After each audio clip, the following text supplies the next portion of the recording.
à une invitée spéciale qui nous vient du Liban. Vous le savez, le Liban est un pays qui traverse une période difficile, une crise difficile.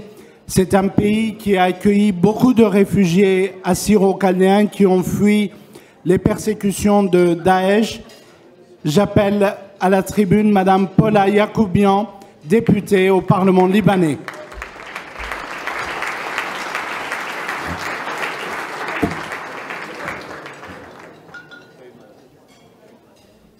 Merci. Bien avant Daesh aussi, depuis 100 ans. Monsieur le Président François Hollande, Monsieur le ministre représentant du gouvernement Stanislas Guerini, Madame la ministre Agnès Pannier-Runacher, Monsieur les premiers ministres François Fillon et Bernard Cazeneuve, Monsieur l'ambassadeur Jean-Christophe Possel, Madame la conseillère de Paris et représentante de la mairie de Paris, Anouche Toranian, Monsieur Éric Ciotti, Mesdames et Messieurs les parlementaires, les ambassadeurs, les maires, les conseillers départementaux et régionaux, Messieurs les représentants des cultes et associations, Messieurs les co-présidents du CCACF, Georges Yaramis et Jean-Marc Yabas, mon cher cousin Daniel Auguste et cher défenseur du peuple assyro-chaldéen. Je tiens avant tout à exprimer ma grande gratitude et ma reconnaissance à la France pour son engagement sans faille de mon pays en grande souffrance. Et je tiens à remercier le CCACF pour m'avoir accordé ce moment privilégié de pouvoir parler devant vous du drame humanitaire, social, culturel, économique et politique du Liban.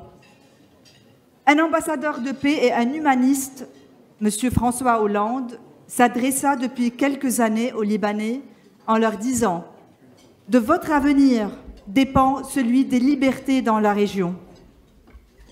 Je m'inspire aujourd'hui de ces mots pour vous dire que je viens aujourd'hui d'un pays à genoux, avec un avenir très incertain, d'une ville encore à moitié détruite. La ville de Beyrouth, on peut la rebâtir. Ce qui m'inquiète, ce ne sont pas les pierres, mais ce sont les êtres humains. Nous sommes un peuple en grande souffrance, mais on ne lâche pas, car nous croyons toujours en un avenir meilleur.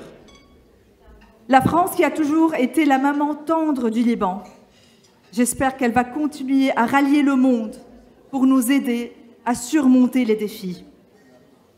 Je comprends qu'il y ait une lassitude et de la fatigue quant à l'échec de la classe dirigeante libanaise. C'est le fardeau de cet héritage que nous devons radicalement changer. C'est une classe mafieuse qui prétend défendre les différentes religions et sectes et ne fait que détruire le peuple libanais et le Liban. Diviser et conquérir est leur seule devise. Et dans ce but, ils mettent les Libanais l'un contre l'autre. Et ça continue depuis des décennies. Nous, les députés de la contestation, nous étions en 2018 une seule, j'étais la seule. En 2022, nous sommes 13. Nous avons commencé un sit-in dans l'hémicycle du Parlement qui dure depuis 20 jours. Melhem Khalaf et Najat Saliba sont 24 heures sur 7 au Parlement, sans électricité, dans le froid, toutes les nuits, et ils gardent le sourire et l'espoir. Le but de ce sit-in est de pousser les députés à élire au plus vite un président. Nous continuerons à lutter pacifiquement pour la Constitution et un État de droit et pour la démocratie, car il n'est plus tolérable d'avoir un État dans l'État. Depuis le 31 octobre, le Liban est sans président de la République et sans gouvernement, ce qui retarde encore plus le processus de sortie de crise. Depuis le mois de septembre, les partis au pouvoir bloquent l'élection présidentielle en boycottant les séances électorales car leur candidat n'est pas en mesure d'obtenir la majorité. Or, sans président et sans gouvernement, aucune réforme ne peut être mise en place.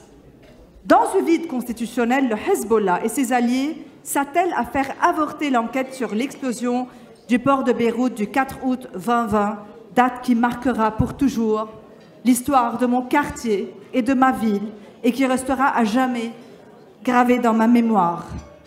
Je suis députée de Beyrouth, d'origine arménienne. Je suis la fille d'un survivant du génocide du 1915. Donc on a beaucoup de choses en commun. Aujourd'hui, encore un nouveau exode, un exode qu'on appelle brain drain, du cerveau sans précédent, prend place à nouveau au Liban. Et la France accueillit beaucoup de Libanais avec beaucoup de générosité, comme d'habitude. Nous avons besoin aujourd'hui d'une solidarité collective et d'une mobilisation internationale sans précédent. Je suis ici devant vous pour vous lancer un SOS afin de sauver le Liban. Un Liban sain et sauf servira de vaccin contre l'extrémisme et contre la haine. Un Liban stable est une nécessité pour la région et pour le monde entier. Chers collègues parlementaires et élus, je vous invite à venir nous visiter au Liban, bien sûr tous les autres aussi, pour constater le chaos et le drame humanitaire que nous vivons. Aujourd'hui, je ne vais pas vous demander de défendre les chrétiens du Liban, mais de défendre le Liban, car sans chrétiens, il n'y a pas de Liban. Mais aussi sans musulmans, il n'y a pas de Liban. C'est cette convivialité islamo-chrétienne qui en est le cœur. Merci beaucoup. Vive la France et vive le Liban.